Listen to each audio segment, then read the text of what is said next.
कृष्णापुर गांव में दो भाई रहा करते थे। एक भाई खूब अमीर था और दूसरा भाई बहुत ही गरीब था। एक दिन गरीब भाई आमिर भाई के घर जाता है और कुछ पैसे मांगता है। तो आमिर भाई कहता है, मैंने कोई अपार धन जमा करके तो रखा है, नहीं कि कोई भी आकर मांगेगा और मैं दे दूंगा। तो गरीब भाई कहता है कि नहीं भैया, 3 दिन से मैंने कुछ नहीं खाया है, इसलिए आप अगर 50 रुपए दे दें।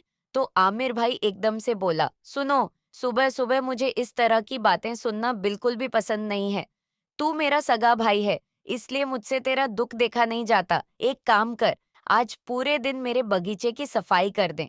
वह गरीब भाई कहता है, ठीक है भैया, मैं तैयार हूँ। आमिर भाई कहता है, तो ठीक है, जाओ काम पर लग जाओ। और अपने नौकर से कहता है कि इसे कुदाल और फावड़ा दे दो। गरीब भाई बड़ी मेहनत करके कड़ी धूप में पूरे बगीचे की सफाई करता है और पेड़ पौधों की अच्छे से कटाई करता है। काम खत्म करते करते शाम हो जाती है। तब गरीब भाई आमिर भाई के पास अपनी मेहनत की मजदूरी लेने के लिए जाता है। तो आमिर भाई कहता है, हाँ बहुत अच्छा काम किया है तूने, और अपने नौकर को आवाज लगाता है कि इसकी मजदूरी लेकर आओ। तो नौकर 4 रोटी और थोड़ी सी सब्जी लाता है और वहां रख देता है। आमिर भाई कहता है, यह लो, तुम्हारे पूरे दिन की कमाई। गरीब भाई कहता है, सिर्फ 4 रोटी। तो आमिर भाई कहता है, आटा खरीदना नहीं पड़ा, बनाने का खर्चा बच गया और मेहनत भी नहीं करनी पड़ी। और क्या चाहिए? गरीब भाई कहता है, हाँ वह तो है, और क्या चाहिए मुझे? आमिर भाई कहता है, सुन, कल मेरा जन्मदिन है। तू और तेरी बीवी घर पर खाना खाने आ जाना और लोगों की थोड़ी मदद भी कर देना। गरीब भाई कहता है, जरूर आऊंगा भैया के जन्मदिन पर, भाई ना आए हो सकता है क्या? जरूर आऊंगा, अब मैं चलता हूँ। वह 4 रोटी लेकर घर पहुंचा। तो उसकी बीवी कहती है, क्यों जी, आपने सारा दिन मेहनत की और भैया ने सिर्फ 4 रोटी ही दी। गरीब भाई करता है, भैया ने मेहनत की, जितनी कमाई समझी उतनी मुझे दे दी। आओ इसे खाकर पानी पी लेते हैं, हमारा पेट भर जाएगा। उसकी बीवी कहती है, और कल कल क्या होगा? वह कहता है, अरे हाँ, कल तो निमंत्रण है ना, अच्छा अच्छा खाना मिलेगा, बहुत सारा खाना खाएंगे। उसकी बीवी पूछती है, कल निमंत्रण कहाँ है, यह तो बताइए।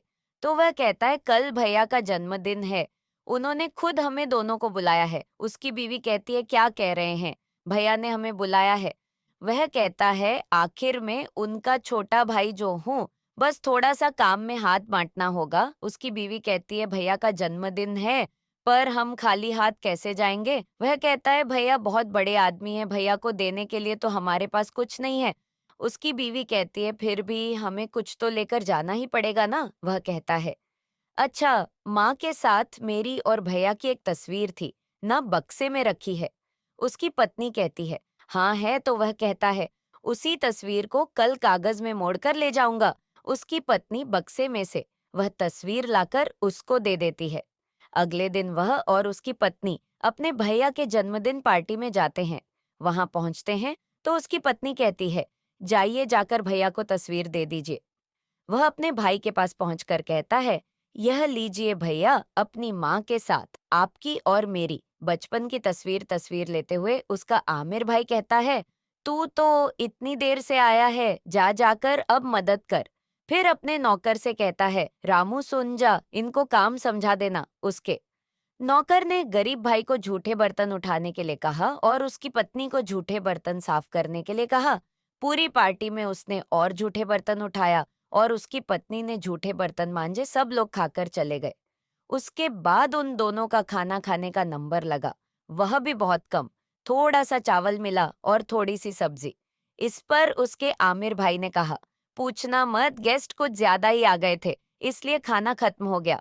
तुम तो घर के ही सदस्य हो ना, इसलिए जो बच्चा है उसे खाने में कौन सी शर्म खा पेट भर कर का वह बेचारी कुछ ना कहते हुए जो था उसे खाकर वह घर की ओर जाने लगे। वह रास्ते में कहता है, चलो अभी गाना ही गा लेता हूँ। तो उसकी पत्नी रहती है, खाली पेट गाना गाओगे? तो फिर वह कहता है, आज भैया का जन्मदिन है, मैं गाना नहीं गाऊंगा तो कौन गाएगा? उसकी पत्नी कहती है, खाली पेट गाना गाने की मेरी तो कोई इच्छा नहीं है, आपके भैया का जन्मदिन है, आप गाइए। फिर वह गाना गाने लगता है।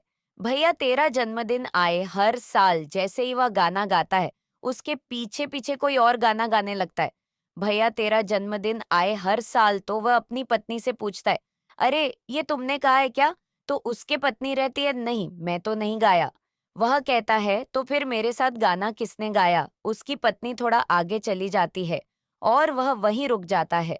तभी उसके अंदर से एक व्यक्ति निकलता है जो फटे पुराने कपड़े पहनना होता है और बहुत कमजोर अवस्था में होता है। वह उससे पूछता है, क्या तुमने मेरे साथ गाना गाया?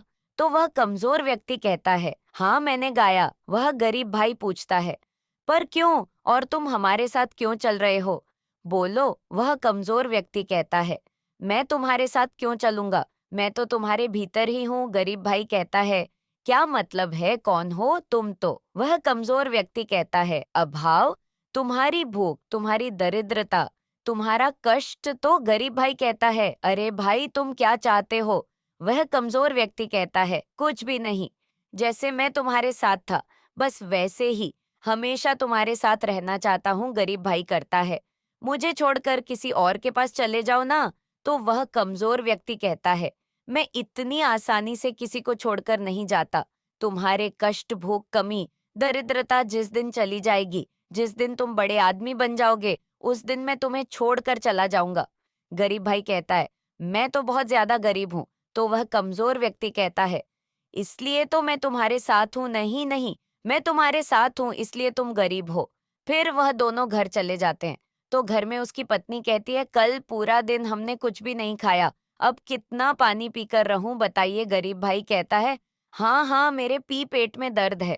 तो उसकी पत्नी कहती है, जाकर कुछ करिए ना। गरीब भाई कहता है, बगल वाली राधा बुआ के यहाँ जाकर थोड़ा आटा और चावल ले आओ। उसकी पत्नी कहती है, गई थी। बुआ ने कहा कि वह रोज हमारे खाने का जुगाड़ नहीं कर पाएगी। वह गरीब भाई सोचने लगता है कि अब मैं क्या करूं? तो उसके अंदर जो अभाव रहता है वह सुझाव देता है कि घर के अंदर जो पीतल का गिलास है उसे गिरवी रखकर शायद कुछ लाभ हो। मैं गरीब भाई अपनी पत्नी से कहता है, सुनो, घर में एक पीतल का गिलास है ना, उसे दे दो, गिरवी रखकर शायद कुछ मिल जाए। उसकी पत्नी कहती है, एक एक करके सब चला गया, आखिर में बस एक गिलास ही तो है। पर तभी अंदर से वह कहता है कि भूख की आंच बहुत बड़ी है। गरीब भाई मन में कहता है, इस आग को तो मैं और बर्दाश्त नहीं कर पा रहा हूँ। मैं अपनी पत्नी से कहता है, अगर गिलास दे दो। फिर वह बाजार जाकर उस गिलास को गिरवी रख देता है और उसे 400 रुपए मिल जाते हैं। वह सोचता है कि आजकल परसों तक का काम तो चल ही जाएगा। तभी अंदर से वह अभाव उसे सुझाव देता है, थोड़ा आलू मटर पनीर ले लो, देखना रोटी के साथ खाने में बड़ा मजा आएगा। गरीब भाई कहता है, सही कह रहे हो, वैसे भी मैंने पनीर की सब्जी काफी दिनों से नहीं खाई है। तभी उसे सामने पनीर की दुकान दिखाई देती है। तो आभाव अंदर से कहता है, वह देखो पनीर की दुकान, जाओ ले लो। पनीर की दुकान पर पहुंचता है और पनीर का भाव पूछता है। तो दुकानदार कहता है, 60 का एक पाव है।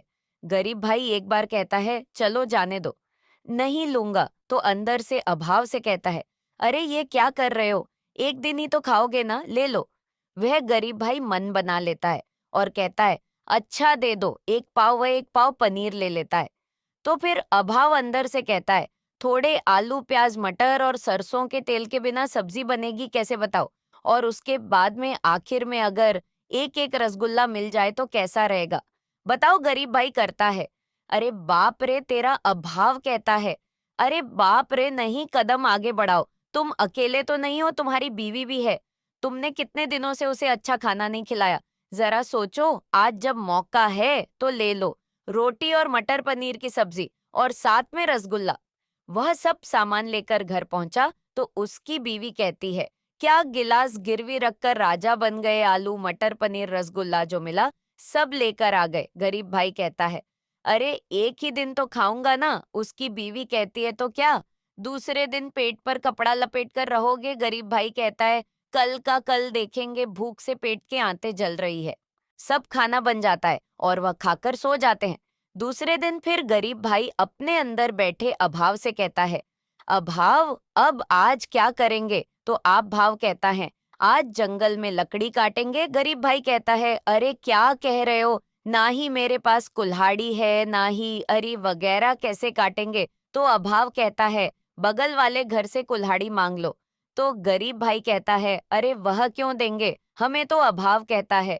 देंगे जरूर देंगे, उन्हें कहना कि लकड़ियां बेचकर जो आमदनी होगी उससे कुल्हाड़ी और आरी का किराया चुका देंगे। गरीब भाई कहता है, तुम कहते हो तो चलो मांगता हूँ। उसके बाद वह कुल्हाड़ी लेकर अभाव के साथ जंगल में चला जाता है। रास्ते में चलते चलते अभाव कहता है, इस जंगल में बड़ा पत्थर कहाँ है? क्या तुम जानते हो? गरीब आदमी कहता है, हाँ जानता हूँ, पूरी जिंदगी यही तो लकड़ियां काटी है। तो अभाव कहता है, उसी तरफ ही चलो। गरीब आदमी पूछता है, अब तुम्हारे मन में क्या चल रहा है? मैं कुछ समझ नहीं पा रहा हूँ, मुझे सब कुछ तो करवा लिया, अब क्या मेरी जान लेना चाहते हो? तो अभाव कहता है, अभाव होने के कारण तो तुम पहले ही मर रहे हो और कितनी बार मरना चाहते हो। चलो चलो। उसे बड़े पत्थर के पास पहुंचने पर अभाव कहता है, इस पत्थर को हटाओ। तो गरीब आदमी कहता है, इतने बड़े पत्थर को मैं अकेले कैसे हटाऊं मैं? अभाव कहता है, सोचो, तुम्हारा घर की छत पर एक छेद है, अत्यधिक बारिश में पानी टपक रहा है, धक्का दो। तुम्हारी पत्नी के पास बस एक ही साड़ी है, वह भी फटी हुई, तुम्हें बहुत जोरों की भूख लगी है।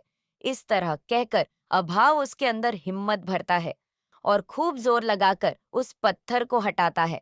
अभाव कहता है, देखो तुमने कर दिखाया। गरीब आदमी कहता है, कैसे किया मैंने?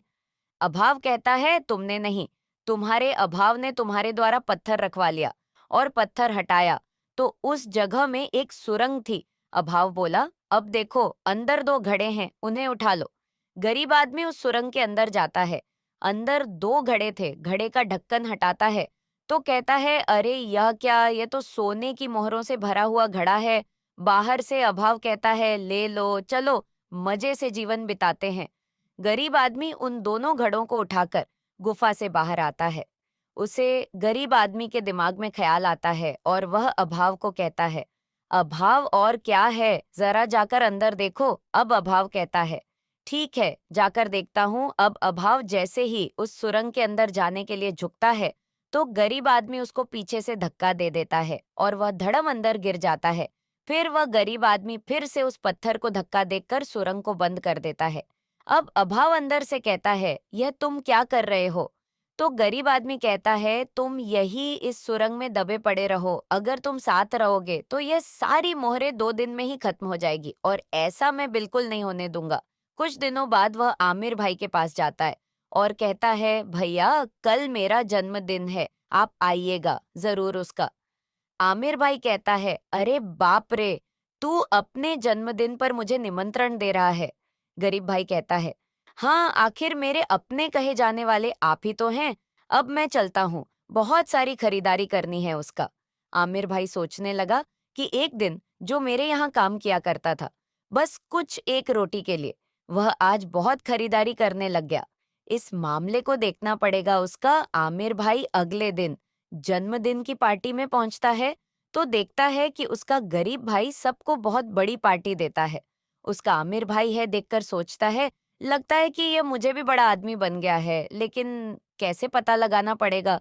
तभी गरीब भाई मिल जाता है और कहता है, अरे भैया आप आ गए, चलिए कमरे में चलिए, पहले मुंह मीठा करिए, उसके बाद आपको सबसे मिलवा देता हूँ। कमरा भी एकदम शानदार था उसका।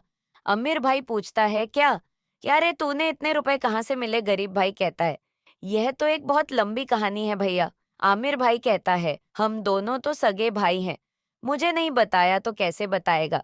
तो वह कहता है, हाँ वह तो है, तो सुनो।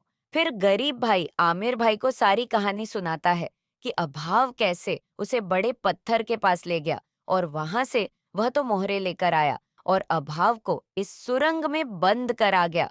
इतना सुनते ही उसका अमीर भाई वहां से उठकर चला गया। उसे बड़े पत्थर के पास में चलता ही रहा।